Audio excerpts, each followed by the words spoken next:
Hello, boys and girls. Carla here, and you are watching I Tell Truth. Bro, I literally have laughed so much today. And trust me, watch this video, and this will lighten up your whole day. Crazy, crazy stories where people have messed up so bad that I cannot even imagine how embarrassed they must have felt. Maybe subscribe the channel. And okay, let's start. Story 1. Today, I messed up by using my credit card for a vacation I couldn't afford. Last year, a few of my friends planned this once-in-a-lifetime trip to Bali. Everyone was booking flights and talking about hotels, and I didn't want to be the only one missing out. I know that feeling. The fear of missing out is a real killer, seriously. You just see everyone else making these amazing plans and you're like, well, I guess I have to go now, right? It is so hard to say no to stuff like that. The problem? I barely had any savings at the time, but I told myself, I'll just put it on my credit card and pay it off later. It felt fine at first. I was living the dream. Beach sunsets, fancy dinners, drinks by the pool. Oh, wow, Bali. That sounds absolutely incredible. I mean, good for you for actually going. That sounds like a proper bucket list trip. I bet those sunsets were amazing, right? Like, seriously amazing. I kept swiping my card, thinking I'd deal with it when I got back.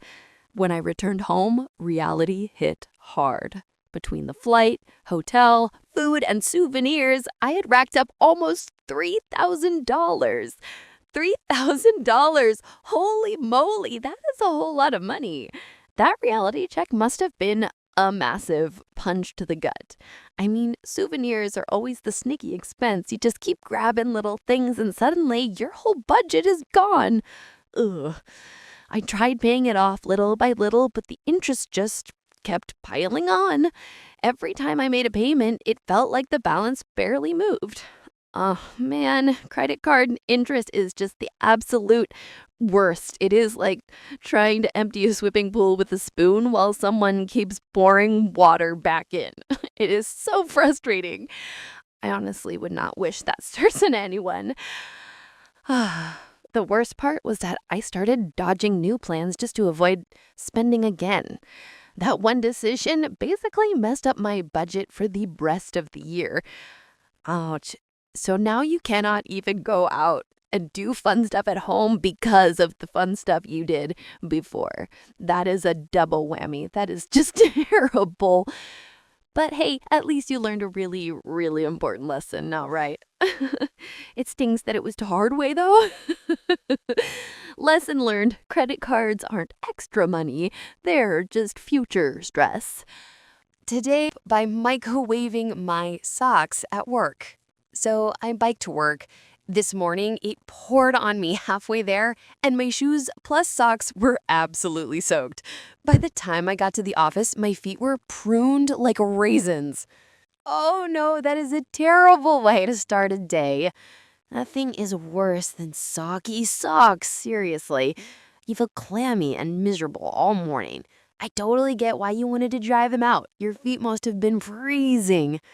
I thought, okay, I'll just dry them out real quick in the break room microwave. I'd seen people do gloves in there before. No big deal. Wait. You saw people microwaving gloves? Gasp. That is already kind of questionable, but socks? I mean, I have definitely tried to dry things quickly, like maybe putting them near a vent, but never in a microwave. You were really going for the speed run here, huh? I take off my socks, toss them in for 2 minutes, and go back to my desk. About 45 seconds in, I smelled something awful, like burnt hair mixed with wet dog. Then the fire alarm goes off. Oh my goodness, like burnt hair mixed with wet dog. That is a smell that is gonna haunt that office forever. I'm sorry, but that is hilarious. And the fire alarm? No, you did not. That is the point of no return. Once that alarm starts, you know you're totally caught. Turns out the synthetic material in my socks basically melted and filled the entire office with smoke. Everyone evacuated, building management shows up, asks where the fire was, and all my coworkers are standing around shivering in the parking lot. Well, I have to admit, it was my socks. Stop it. Can I breathe? I have to explain that to building management with everyone watching and shivering is like a movie scene. The walk of shame, but with paraffin. That is just too good. You're really committed to that decision, even if it was a total disaster. Now the microwave is trashed. HR sent an email reminding everyone not to cook clothing, and I have achieved permanent nickname status, Hot Socks. That nickname is gonna stick, friend. You know that, right? Hot Socks is actually pretty catchy, I have to admit. But an HR email about not cooking clothing? You are officially legendary. Well, at least you have a great story now, even if it cost you a microwave and your dignity. That is just the funniest thing I have heard all week. Story 3. Today I F up by saying I'd email someone I met in drawing class. Picture this, if you would. It's the end of the day, drawing class. However, most of your class is out on a field trip that you neglected to go to because you forgot to pay. So you go to another classroom instead. Oh, a field trip you missed because you forgot to pay? That is already a bit rough, but hey, you made a good decision to go to the other class instead. You know, making the best of it. And look, it totally paid off because you met someone new. There, you make a friend. Same interests as you, same sense of humor, etc. Oh, that is the best. When you instantly click with someone like that, it just feels so easy and fun. That is a great feeling, getting along perfectly right away. Nice. You had to go early due to a doctor's appointment, so you wave goodbye and tell your friend you'd email them, as you had left your phone at home. Truly a perfect social interaction. Nothing could ruin this day for you. Oh my gosh, you left your phone at home and you had to rush out for a doctor's appointment. That is like a triple whammy of bad timing. But yeah, saying you will email them is the perfectly normal thing to do in that situation. This is what happened to me. However, there was one teensy little detail I'd forgotten to account for. One itsy bitsy little tidbit that Vi Sherlock I had forgotten about, as had they. Ooh, wait a minute. I think I see where this is going. What is the teensy little detail? Come on, tell me. Sound of suspenseful drumming. Neither of us knew each other's email. I realized my snafu as I was driving home. We knew each other's names, but not our emails. No matter, I could simply look it up on Canvas, the app our drawing class uses, and find them, right? Incorrect. You see, Canvas has a tiny little feature where if someone is not in the same class as you, which they weren't, as we had met when our classes were merged, you cannot email them. No way! Oh, that is just the most unlucky, ridiculous thing. That app feature is truly designed to ruin your life at this exact moment. You had the perfect meeting, the perfect sign-off, and you get totally blocked by a stupid technicality. That is just brutal. So I'm texting this in bed, ever so aware of my stupidity. They did mention they had read it, so on the off chance they see this, hello. Well, the fact that you remembered they had read it is actually pretty clever. Seriously, good thinking. I really hope they see this post. That would be such a fun, memorable way to reconnect. What are the odds, right? Good luck. Good luck. Story 4.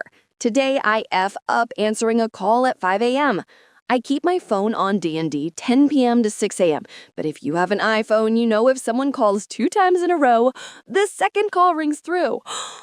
That is the most annoying feature ever. It is supposed to be for emergencies, but it just lets telemarketers or random people with a bad sense of time wake you up. That is just terrible.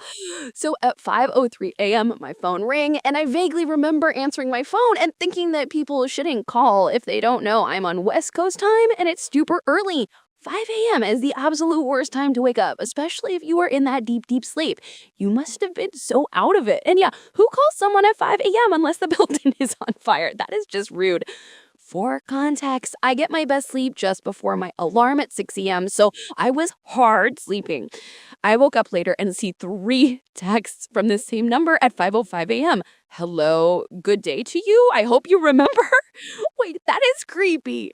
That is like a really weird cryptic message to send, especially after waking someone up. I hope you remember. Remember what? That is the kind of message that would make my stomach grab, seriously. Well, I don't. Again, vaguely remember maybe thinking about answering.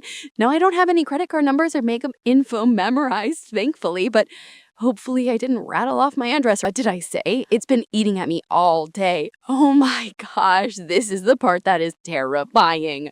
What if you mumbled something really important in your sleep days? It is like a super short amnesia episode, and you cannot get the memory back. The stress of that not knowing must be driving you totally crazy. I Googled the number, but no results. My hubby is out of town, and I sent him screenshots, and he seems unbothered. Of course he is unbothered. Scoff lightly. Guys are always like, it's fine, just go back to sleep. When you are having a total life crisis over a 5 a.m. call, they just do not get it. But look, no Google results is actually good. That means it's probably not a known scammer number. Advice, please. I'm going to block the number tonight, but should I try calling? Texting back? Okay, so absolutely do not call or text them back. No. That is exactly what they want you to do. It just confirms the number is active.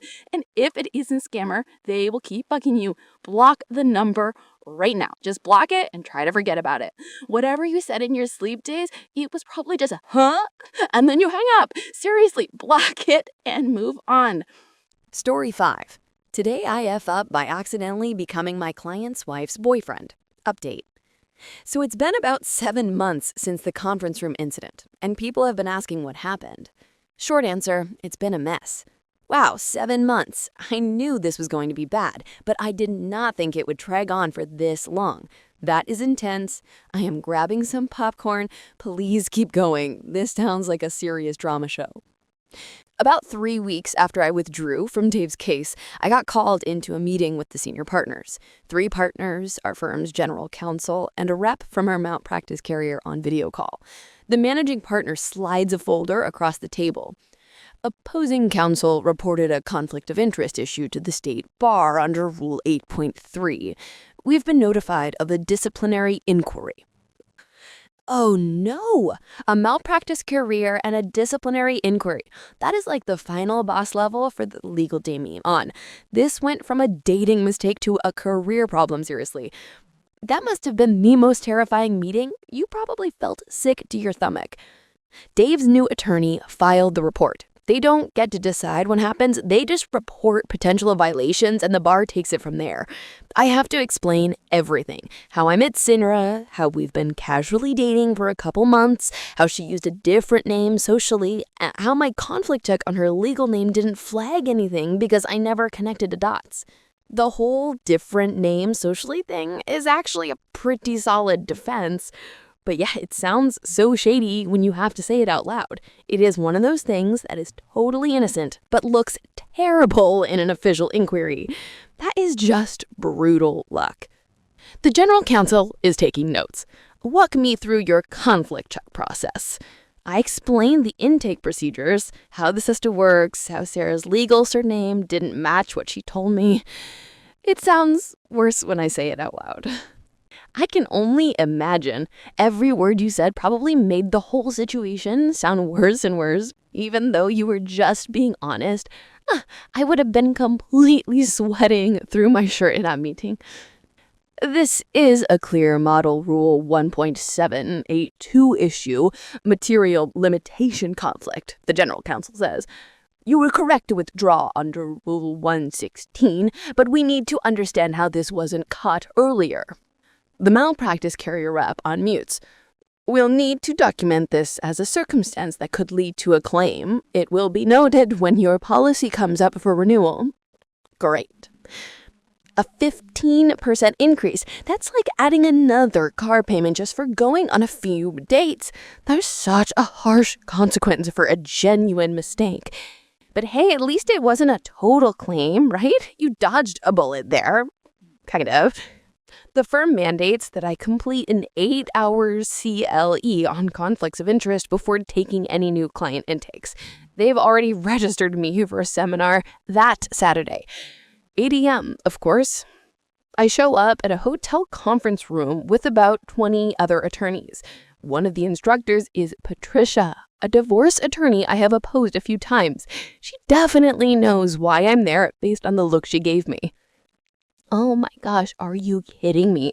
Having to sit there for 8 hours on a Saturday, and the instructor is someone you have battled in court, and she knows exactly why you're there. That is the definition of a punishment. I am so sorry. That is just terrible public shaming.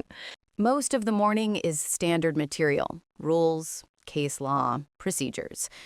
Then we get to case studies, and Patricia brings up In re Johnson, a 2019 disciplinary matter. Attorney representing a divorce client starts dating someone, turns out to be the opposing party, discovers it at a settlement conference. Same exact situation as mine from 6 years ago in a different state, and I wanted to sink through the floor. Oh, the universe has a serious sense of dark humor.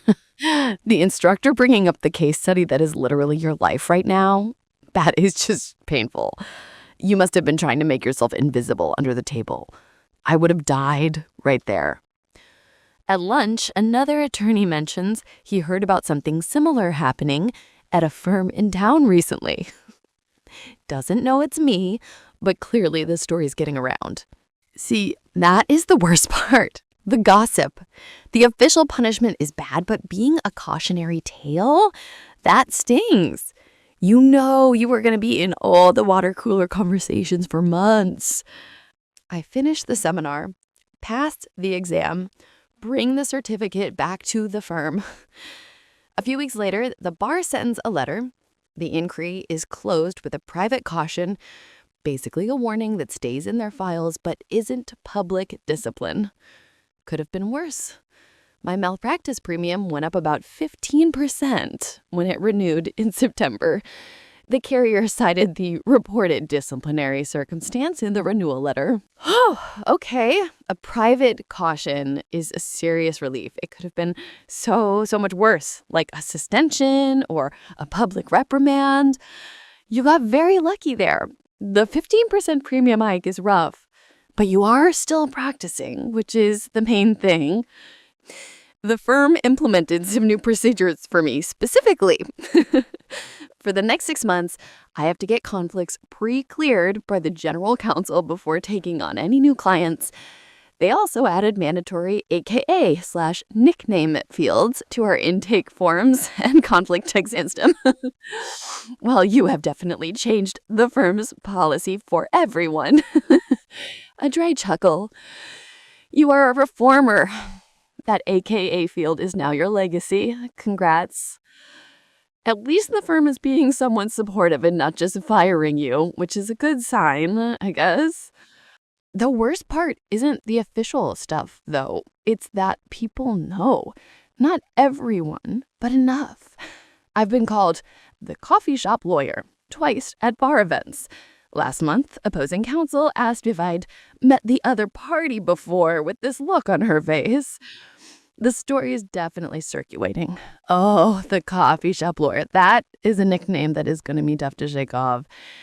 And opposing counsel making little digs. That is so unprofessional, but I can totally picture it happening. I would just try to own it. Maybe get a mug that says coffee shop lawyer on it just to mess with them. Some versions has me engaged to Sarah. One has me not finding out until trial. It's becoming one of those cautionary tales people tell each other. Haven't dated anyone since March. Deleted the apps. Before I did, I matched with someone who mentioned her divorce, and I immediately asked who her lawyer was, and she matched pretty quick. Can't really blame her. Yeah, taking a break from dating is probably the smart move right now. And asking who their lawyer is right off the bat? Oh, you're totally traumatized. But you know what? Eventually, this will just be a funny, crazy story you tell when you're having drinks. You got through the official part, and that is what matters. Dave and Sarah are probably doing fine, so now it's time for you to do the same. Story 6. Today, I F up by not realizing my ex's parents have cameras everywhere. This happened a few years ago, but it still haunts me to this day. Me, male 18, ex, female 18, had recently broken up after around 3 years of dating. We remained really close friends for a few years afterward, so we would still regularly hang out. One day, her parents were away on a cruise, so she invited our 2 friends and me over for drinks, Europeans, in the back garden. Okay, the parents are on a cruise, drinks are involved, and you're in the backyard? This is the classic setup for a disaster movie. You are all 18 too, so you know this is going to be messy. I am ready for this. The yard had some swinging chairs, a small stagnant water fountain with a basketball hoop about 3 feet overhead, and a shed off to the end of the green. The yard was pretty open, viewing ways. We were very open about our sexual relationship and got talking about certain details pertaining to distance. One of our friends went to the bathroom when I also really had to go. So drunkenly, I said, "Do you guys think I could be up and over the basketball hoop into the fountain?" Wait a second. Loud and surprised inhale. That is a question you asked out loud? That is legendary. That is the kind of drunken challenge that should never ever be accepted. The sheer audacity. That is exactly what being 18 and drunk is all about, though. Total confidence in a terrible idea. This was the start of the F up. I got up and attempted to pee through the hoop, only to not even make it close and just ended up sadly urinating into the fountain. Sadly urinating into the fountain. The anticlimax of that must have been just perfect. You really went for it. But hey, at least you saved yourself a trip inside, right? Not the cleanest solution, though. Got back to drinking, and after a few minutes of talking, another friend came back and pointed out that the cat was drinking from the fountain water. No! A sharp gasp of horror. That is the poor cat. That is the absolute worst part. You have tainted the bed's water source. That is hilarious and deeply gross at the same time. I would have totally panicked too. We all panicked, but just as the comment was made, X's phone rings. It was her parents on the cruise. "Hey guys, I hope you're not getting up to anything. Wave at the camera," her mother very passive-aggressively says down the phone. We all looked up at the side of the house and saw a new camera looking down at us and moving around. Apparently, they could watch us on their phone from the cruise. You are kidding me. High-pitched shriek of disbelief. That is the perfect timing for a horror movie. The mom calling at that exact moment to tell you they are watching you. So they saw the whole failed basketball shot. They saw the cat drinking from the fountain. They saw everything. Oh my goodness, that is just completely mortifying. Your life is a movie right now. So they 100% saw my attempt, probably my fella and their cat drinking from the fountain. We must have been pretty drunk and forgotten the root cameras around the house, since what also followed from the night included their daughter offering me more drinks from the fridge, then yelling at me for taking a drink from the fridge.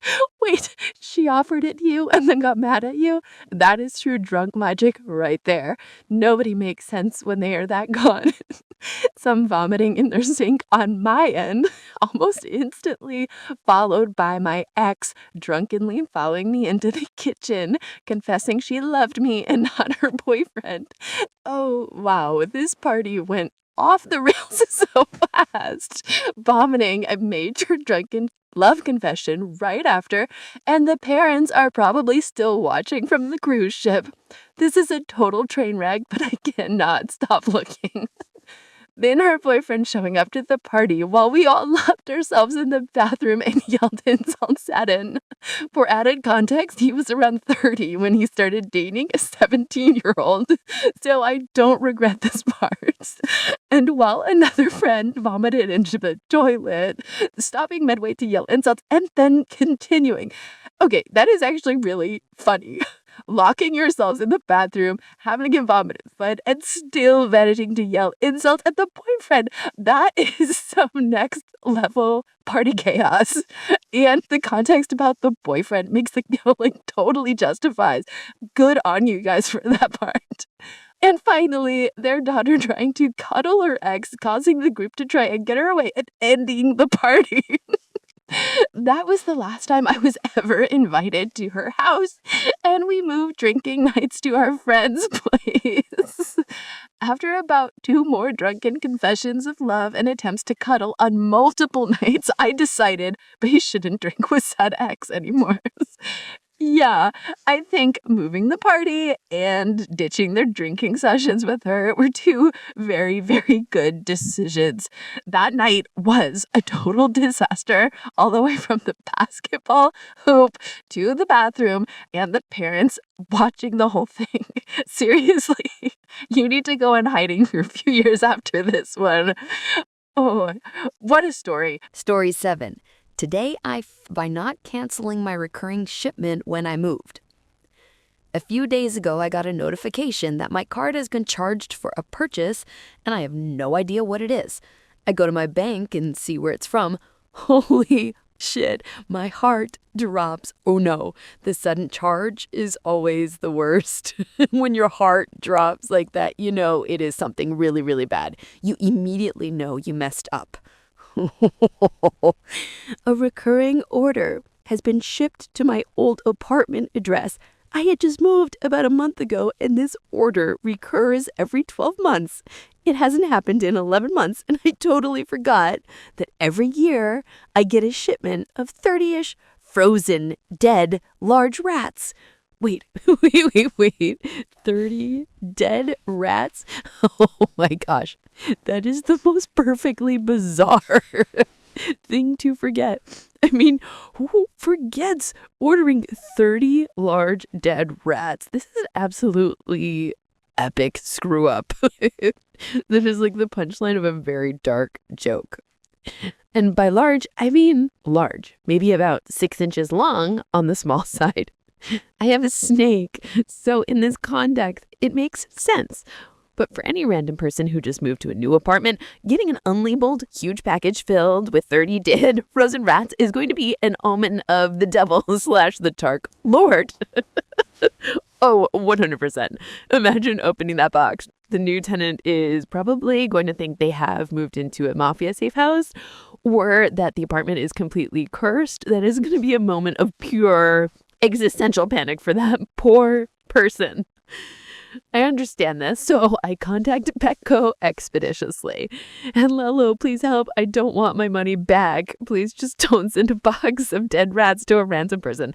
I was told that they would try to cancel the order. I could just imagine that conversation. The customer service person is probably like, wait, ma'am, you are sure you do not want the rats? You are so noble to not care about the money, just about not terrorizing the new tenant. Good on you. But sadly, I got a notification today that my package was delivered. Amazing. I called and they said that they tried to cancel, but apparently once it has been packed, it has to be shipped. No, the retail world defeated you.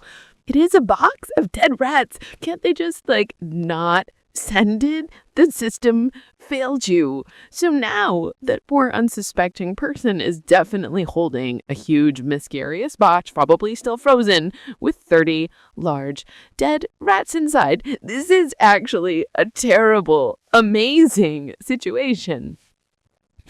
So to whoever you are that got a box of 30 dead rats, I'm so sorry. I'm not cursing you. I really hope you enjoy your time in my old apartment. I loved it there, and I hope you don't think it is haunted. Peace and love. Well, you can be sure they think it is haunted now. They are probably burning sage and calling an exorcist as we speak. Honestly, this is the best reason for an accidental delivery I have ever heard. I really hope the new tenant posts their side of the story online because I need to know their reaction. What a disaster. Story 8. Today I F up by realizing I'm not a wimp, just allergic and could have died. So, I'm a 29-year-old guy from a Mexican family where if a food doesn't make you sweat, it's not a real meal. I've always been the odd one out. My tolerance for spice is basically zero, and I've accepted my role as the family lightweight. Oh man, I know that struggle. When you are in a family that loves super spicy food and you are the one reaching for the mildest thing on the table, it is a tough life. You definitely have to own that lightweight title. My thing has always been salsa verde. Every single time I ate it, my lips would get a little puffy and tingly. It wasn't like scary swollen, but it was noticeable. I just thought, okay, cool. This is what a mild spice feels like for a wimp like me. It was my normal. I'd just take a Benadryl if it felt a bit more intense than usual and get on with my day. Wait, slightly panicked tone. You have been taking an allergy medicine for something you thought was spice, and you did this regularly? That is a huge red flag. But I totally get how you normalized it in your head. You thought you were just treating your wimpiness. The big plot twist happened. Last Sunday at a family BBQ, we're all eating tacos and I slather on this salsa verde. Within a few minutes, I feel the familiar puff up starting. Here we go, the fateful moment. I bet you were just thinking another day, another mild spice challenge. It is amazing how much we ignore things that happen consistently to us. I nudged my sister and said, "Whoa, this queen salsa has a real kick today. My lip is already getting fat."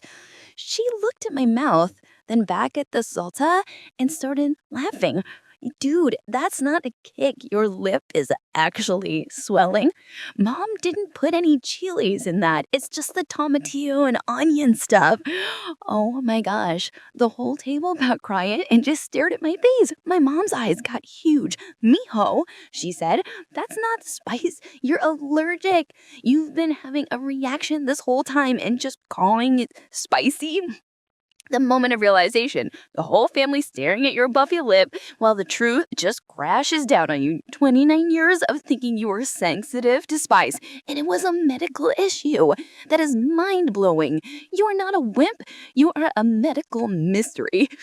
It finally clicked. For 29 years, I thought my puffy lip was a sign of my weak constitution. Turns out, my body was just having a low-key allergic meltdown to a totally normal ingredient. I wasn't a wimp. I was just unknowingly dosing myself with an allergen and treating it with Benadryl. You have been self-medicating a chronic low-grade allergy with Benadryl just to enjoy a sauce you thought was spicy. That is incredible dedication, even if it was completely wrong. You could have been in serious trouble if that reaction had ever gotten worse. Go get those tests. Seriously. So, yeah, I'm not bad with spice. I'm just allergic to the family's safe sauce. I've got an appointment to figure out what exactly hates me. But for now, the jokes at my expense are absolutely relentless. Well, the jokes are going to be endless, I'm not gonna lie. The puffy lip Silcero is a great nickname. But hey, at least now you know the truth. That is a way better story than just being bad at spice. Stay safe out there and maybe stick to the flour tortillas for now. Story 9. Today I effed by trying to save money while buying a house and having to spend 5 to 10 times that amount. The beginning. This story actually starts just about 2 years ago, though the culminating factors that make me realizing how badly my wife and I have fucked up are just coming to a head over these last couple of days. 2 years ago, my wife and I started the process of buying a house. We had been saving money for years, though the golden goose that actually allowed this all to happen was my father dying and leaving an inheritance equal to a 25% share in the house he lived in. That is a bittersweet start to the story. Wow. It is amazing that the inheritance helped you get the house, but that is a really tough way to get a down payment. You guys were clearly putting in the work saving though, so good job on that. The market at the time was relatively hot, and for anyone who wasn't buying at this time, it basically came down to showing up to an open house for a competitively priced property, waiting in a line of prospective homebuyers that could sometimes loop around the block, and finally having your offer refused because you only offered 15% over asking because someone else offered 30% above asking, waived all inspections, and was willing to buy sight unseen. I remember those days. That market was absolutely insane. People were losing their minds just to get a house. It sounds so incredibly stressful. Waiting in line just to get completely outbid by someone being totally reckless. That is the worst. Our goal at the time was to find a modestly priced home where we could put in a down payment much larger than 20%. Again, remember, dead parent money. And not feel like it affected our lifestyle very much. Though, as the weeks went on, this was becoming less and less likely.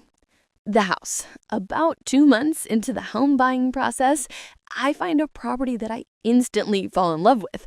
And because it is most definitely a little bit on the less competitively priced side, it wasn't getting much hits from the open house market. It was a 1-story house that had recently been purchased by renovators and turned into a 2-story house. And in my experience during this time, many of these properties started too high in price for the community and would slowly get walked out over time. Ooh, a renovated 2-story? That sounds like a dream. And finding a house that was slightly overpriced is actually a super smart strategy in a hot market because you avoid the pity wars. You guys played that really well, getting it under market value. Nice, negotiating. My wife and I checked it out. We put in an offer under market value by about $15,000, and a few days later, we were accepted. Though I'll be honest, based on some of the houses that we had seen, if they had marketed the house like $30,000 below, it would have easily gone for a plus $50,000 more. This is kind of where the effed up really begins. So, while we did opt to do a home inspection, which you should always do, which helped save us a lot in later repair costs when we found stupid shit like they forgot to connect our basement power to the power box, or the downstairs bathroom shower wasn't graded properly, so is useless, the thing we didn't opt for, a septic tank inspection. Wait. You found issues like a missing power connection and a useless shower, but you skipped the septic tank inspection because it was brand new? Oh, honey, when renovators are cutting corners that badly on the visible stuff, you should assume they totally messed up the stuff you cannot see. That little few $100s felt so significant at the time. I get it. Apparently, septic tank inspections are an entirely different thing, done by entirely different people, and we figured, well, the septic tank is brand new, literally never been used. Why waste a few $100 on it? Record scratched back to the future. About 2 years after buying the home, and not even really sure of the size of the tank, we called the local septic guys to come pump it. I figured 2 years is long enough, and I didn't want to be the guy who has sewage seeping up through his lawn, so even if it wasn't full, what the hell is the harm in getting it done early? At most, this was going to cost like $300 to $400, right? Wrong. We paid $1,200 that day. Ouch, that is a huge jump from the expected price. I knew the septic tank was going to be the problem, but $1,200 just for the first day? That is rough. What in the world did they find? Why? Because while not all septic tanks need electrical power, this specific tank and drain field very much does need electrical power. And the geniuses that did the home renovation just completely decided not to connect it to anything when they finished installing it. So all of the gray water is just collecting, and because they never bolted the top, just sort of oozing out into the lawn. So the $800 in extra costs were from having to pump out all of the water that wouldn't normally be sitting in the tank. They did not connect the power. That is so spectacularly lazy and incompetent, and the water was just oozing out. We're literally a ticking bomb, a sewage-covered lawn. That is disgusting. Those renovators deserve to be named and shamed. Seriously.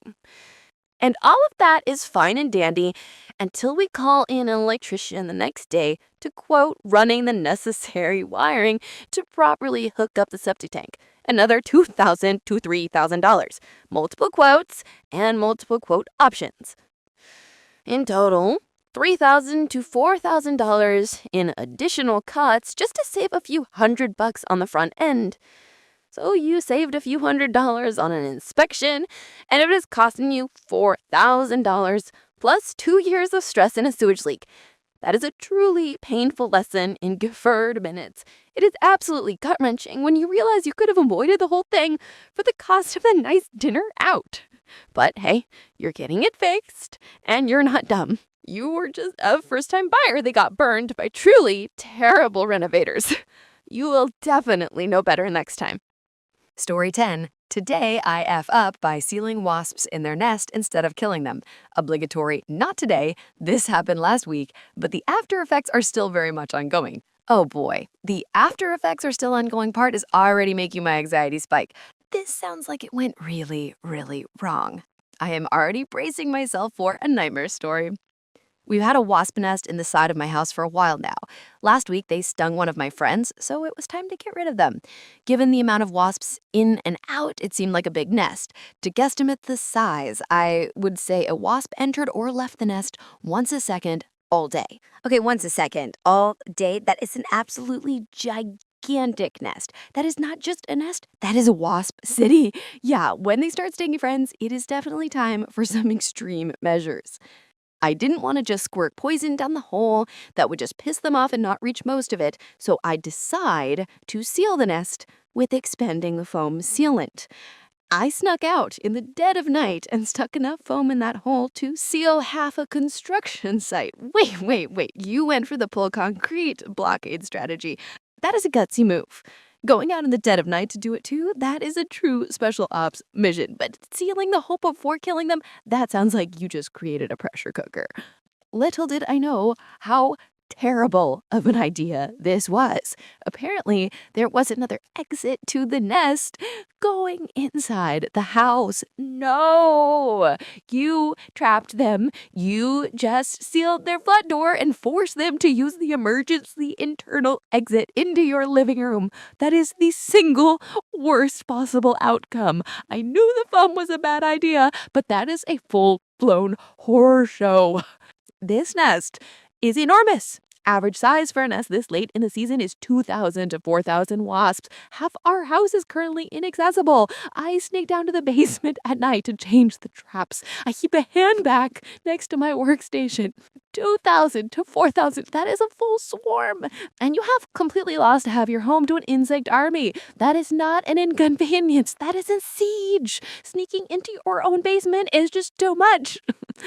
Our cats are not happy. They've get locked into a single room and are pissing everywhere to show their discontent. Oh, not the cats.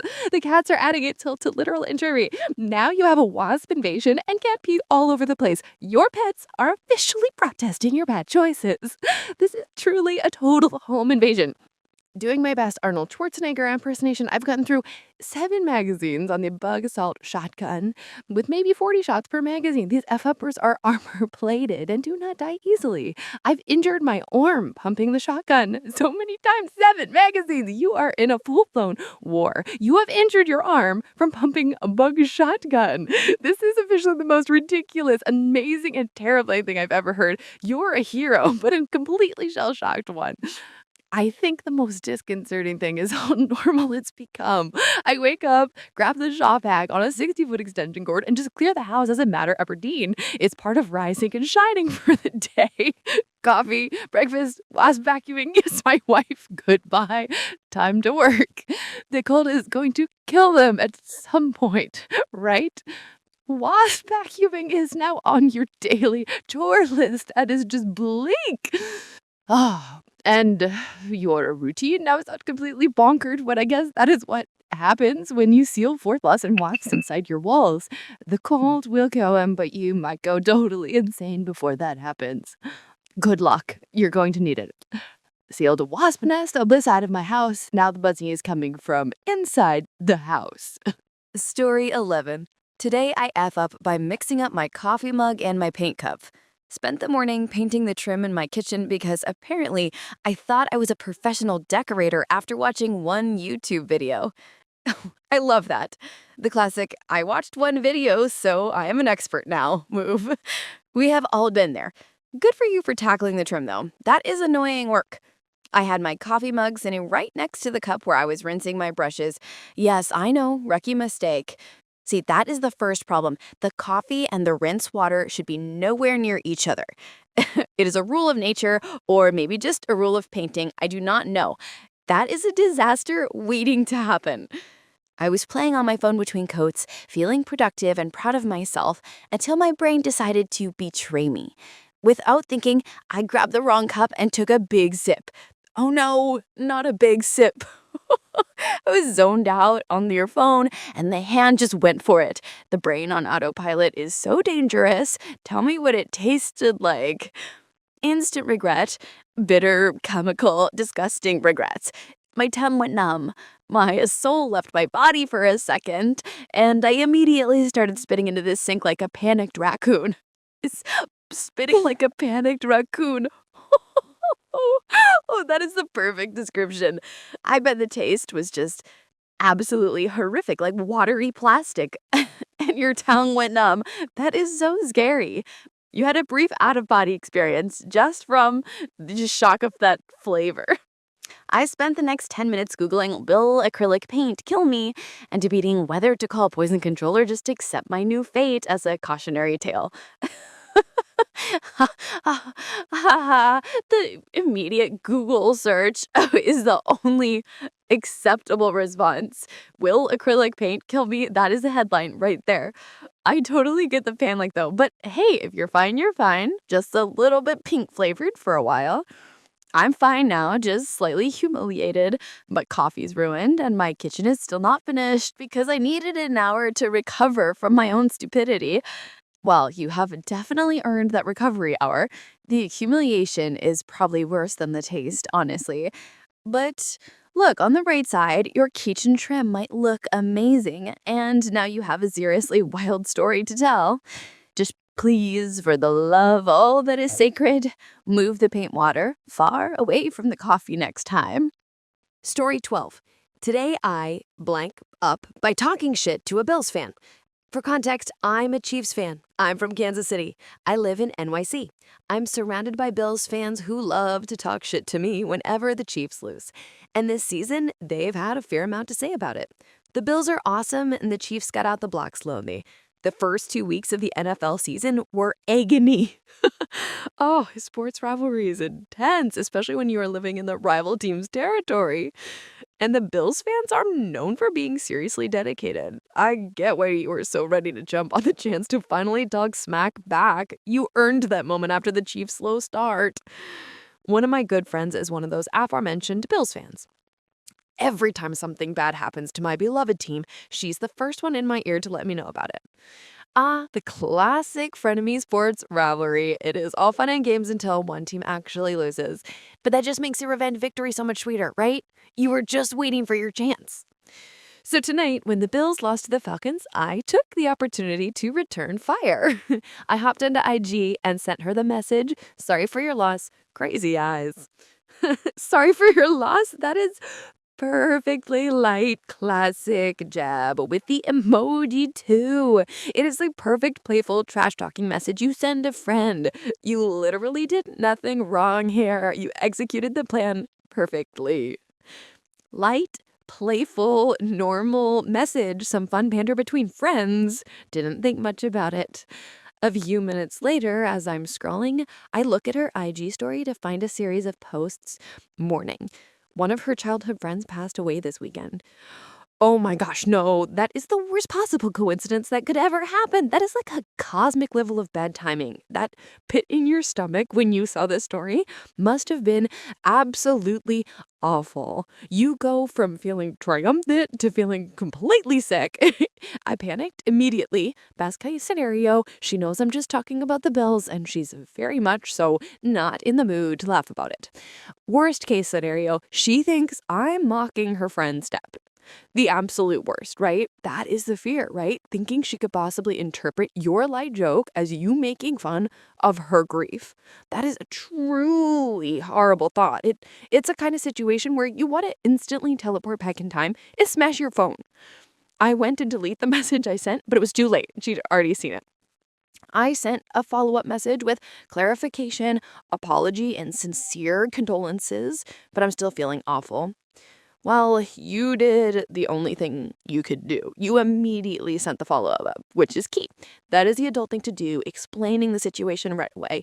You're her friend and she knows you. She definitely knows you were only talking about the game, and I promise you she is probably not thinking you are mocking her friend. She's deep in grief, and that's where her head is. The message was just a painful reminder of the outside world, not a jab at her.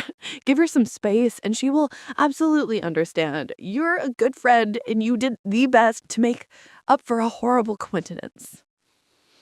Story 14.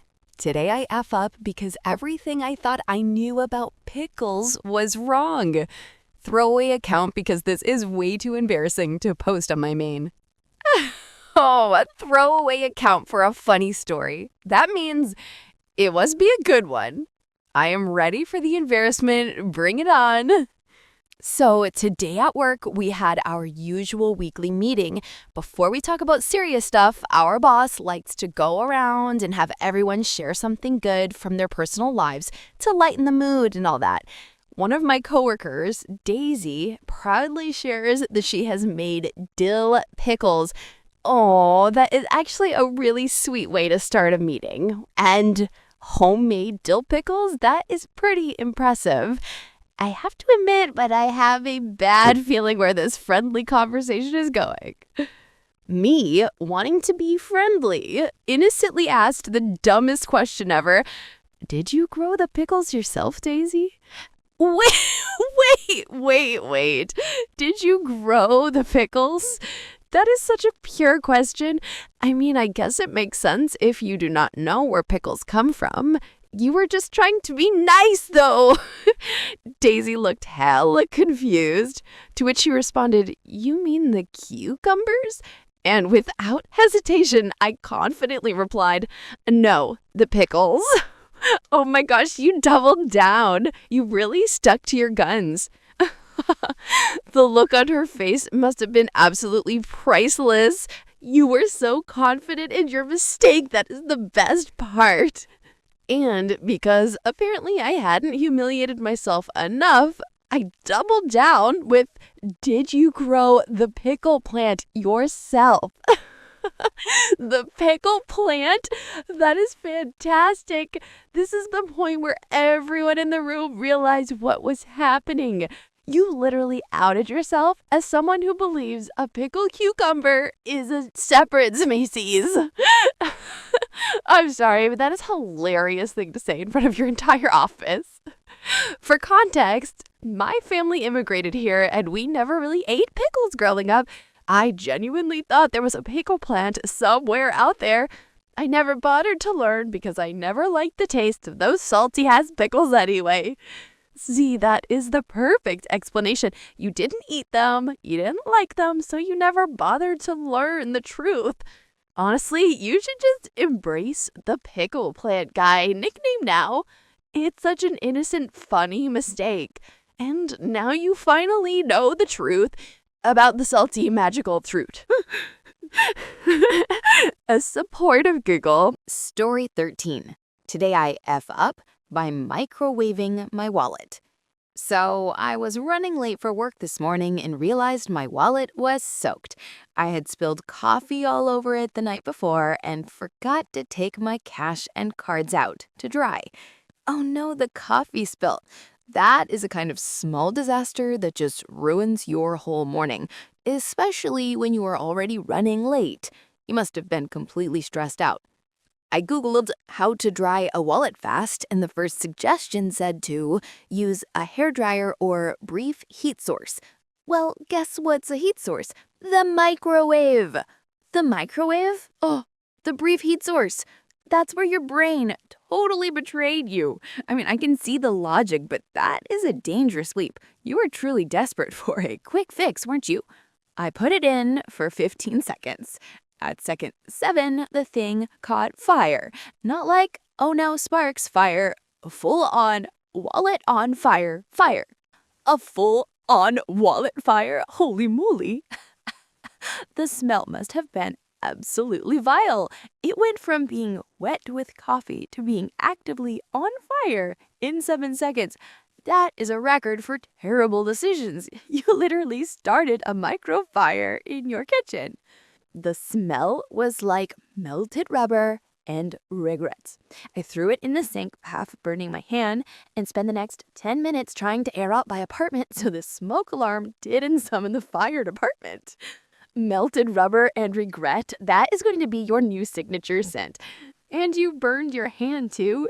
You paid for that mistake physically and financially. The thought of the fire department showing up because of a microwave fire involving a wallet is just hilarious. The cherry on top, my debit card's chip melted and my ID photo fused to the leather. It now looks like I survived a car explosion. ID looks like you're in a car explosion. That is amazing. It's like a battle scar now. The chip melting is just perfect proof of the chaos that happened in that 7 seconds. I had to explain to the bank teller that I microwaved my wallet, and she laughed so hard she had to call a coworker over to hear it again. Of course she did. That is an all-time great explanation for a melted card. You made that teller's entire day, even if you had to stand there and be completely humiliated. Well, you have a fantastic story, but maybe just stick to the hairdryer next time. Okay. Story 15. Today I effed up by leaving my room open for cleaning without checking the bathroom. I'm an 18-year-old male international student living in a dorm. I'll say it right away, I'm single, so my room is often a mess since guests are rare. I recently moved into a new dorm where cleaning happens about twice a month. In my case, the first cleaning was mandatory after moving in. Dorm life, it is a beautiful, messy time. And you are 18, so yeah, your room is probably a disaster. Twice a month cleaning is actually pretty nice for a dorm, you know? Last week, someone knocked on my door. It was a woman around 45 who mostly spoke German. Her English wasn't great, so I switched to my broken German. We agreed to reschedule the cleaning to next week today at 10 a.m. After a short, pleasant conversation, we parted ways. See, you were totally polite and mature about the whole thing, even navigating the language barrier. You did everything right up to this point, setting up the time and everything. I completely forgot about it, went to bed late, and overslept. I rushed to catch the metro and forgot all about the cleaning. The classic student move. Oversleeping and rushing out is a recipe for disaster. But, I mean, you're 18, so forgetting stuff is kind of the job description at that age, right? Now, since my parents are quite responsible about intimate health, I've been using toys since I was 15 to deal with loneliness. Recently, I bought a new one from Amazon. Okay, so this is where the plot takes a sharp turn. A little nervous giggle, the toys are part of the story. That is a very responsible and mature approach from your parents, though, I have to say. When I came home later, I was happy to see the room nice and clean and remembered it was cleaning day. I played some PC games and joined my online German class. About 30 minutes ago, I needed to use the bathroom, and when I looked into the sink, I first saw my shampoo, shower gel, sponge, and my silicone vagina lying there at the bottom.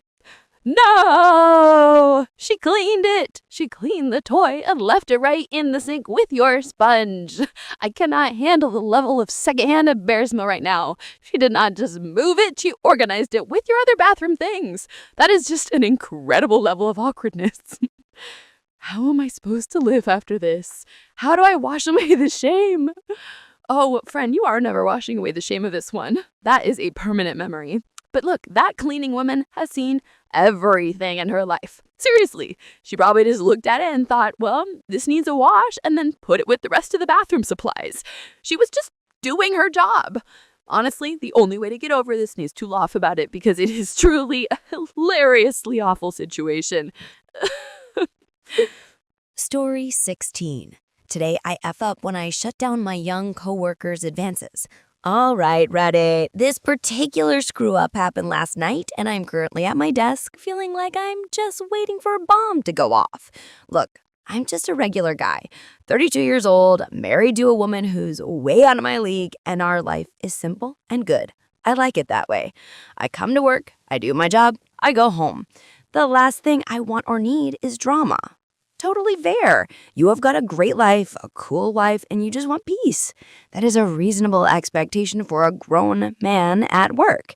You're just trying to keep your head down and avoid any of that ridiculous office messiness. About a month ago, we hired a new girl, Kay. She's 18, right out of school, and full of that bubbly energy I vaguely remember having. For some reason, she has decided I'm her target. At first, I figured she was just friendly, but it's gotten to a point where I can't ignore it. It's been things like, 1, finding little hearts drawn on my notepads if I leave them in the kitchen. 2, the constant staring. I'll be working and get that feeling someone's watching me, and sure enough, it's her. She just blushes when I look up. 3, the loudmouth in sales jokingly called her my work wife, and she just ran with it. Started signing notes to me with WW, just mortifying. 4, the real kicker was when I was talking with a buddy here about wanting kids with my wife, and Kay, who is pretending not to listen, chirps in with, I always thought I'd make a great stepmom. What do you even say to that? Wow. Okay, that is not just friendly. That is full-on inappropriate. Work-wife notes are already too much, but this stepmom comment, that is so boundary crossing. It is incredible. She is clearly not reading any of your signals, or she is choosing to ignore them completely. That must have made your skin crawl. Seriously. My strategy, which in hindsight was pretty dumb, was to just be aggressively married. I'd bring my wife up constantly, hoping she'd get the message. My wife and I saw that movie. My wife packs my lunch, etc. I thought I was setting a clear boundary. I was not. Honestly, that's most people's first move. Just drown them in details about your happy marriage. It's supposed to be the subtle, non-confrontational way to shut it down. The fact that she was still going after that means she was living in a total fantasy world, which is a classic 18-year-old move, unfortunately. So this brings us to the F up last night. It's late, and it's just the two of us left in the office finishing a project. The place is dead quiet. She brings me a coffee I didn't ask for and does that thing where her fingers linger on mine for way too long when she hands it to me. I pulled my hand away as she gets this really serious look and asks me, "Are you really happy?" And that was it. My patience, which I usually have a lot of, just hit 0. All the weeks of awkwardness and cringing just boiled over. I dropped the polite, nice guy act and I was just blunt. I looked her right in the eye and said, "My wife is my world. That's not an appropriate question for work, and it's not up for discussion." That is perfect, professional, and a very final line. You were completely justified in saying that. It sounds harsh, but it was absolutely necessary because your subtle hints were not working at all. You literally had to spell it out for her. She didn't get embarrassed, maybe stammer an apology, but that's not what happened. It was like I flipped a switch. The smile, the bubbly personality, all of it just vanished. Her face went completely blank. She just stared at me for a second, then said, "Okay," in this flat, dead voice. The rest of the night was dead silent. It was the most uncomfortable hour of my entire career. That is actually terrifying. The switch flipping like that and the single flat, "Okay." She just went from a crush to full-on cold resentment in an instant. That silent hour must have felt like a week. Seriously. That is a kind of quiet that feels like you're sitting next to a ticking bomb. Today, it's like I'm sitting next to a stranger. A really angry stranger. She won't look at me, but the vibe is so hostile, it's making my skin crawl. I'm no longer dealing with a kid with a crush. I'm dealing with a pissed off woman I have to work with every single day. My big F up was thinking that being direct would solve the problem, but I think I'm just made it 1,000 times worse. Now I'm just sitting here replaying it in my head, convinced she's going to mark down to HR and claim I was the one hitting on her. Oh, the hostility is definitely worse than the awkward crush. She is probably really hurt, and unfortunately, hard people can be unpredictable. You did the right thing, though. You had to shut it down correctly to protect yourself and your marriage. If you're really worried about HR, you should document everything that led up to it right now, including the step-mom comment and the "Are you happy?" question. So that way you have a timeline. You took the heat now, but you definitely stopped the bigger fire later. Story 17. Today I effed by trying to surprise my girlfriend and surprising her way too much. My girlfriend and I have been dating for a little over a year, and she's been saying how much she loves surprises. I thought I'd do something cute, a surprise dinner date at her apartment with her favorite food and candles. The plan was simple. She'd get home from work, and I'd already be there waiting with everything set up. Romantic, right? Aw, that is so sweet. A surprise dinner with candles and her favorite food. That is a really thoughtful and classic romantic move. You were totally trying to get some major boyfriend points here, and the plan was great. What could possibly go wrong, right? Well, the simple part didn't exactly happen. I got the spare tea from her. She'd given it to me months ago for emergencies. Picked up food, candles, and even a little Bluetooth speaker to play her favorite playlist. I set everything up perfectly. Candles lit, lights dimmed, dinner laid out, the works. Then I had heard her at the door.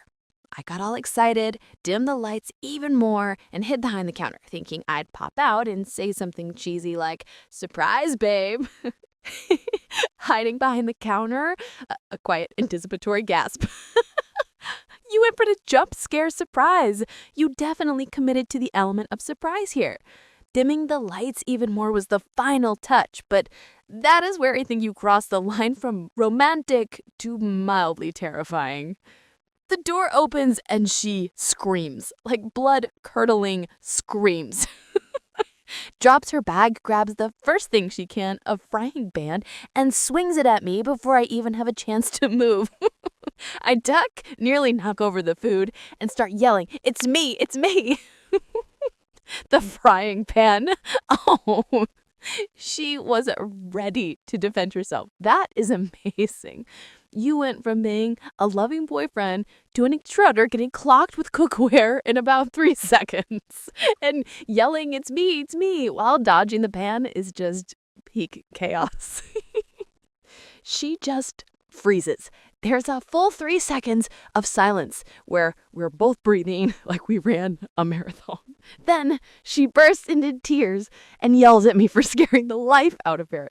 Apparently, she thought someone broke in because she saw shadows moving around from the candlelight through the window. My romantic surprise turned into a full-blown panic attack for her. Oh, poor girl. She thought she was fighting for her life.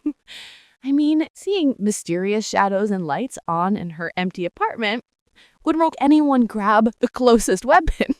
That is so heartbreaking. Your perfect romantic gesture literally gave her a panic attack. That is the worst outcome. I felt absolutely horrible. I cleaned everything up, apologized about 100 times, and we ended up eating cold pasta in awkward silence.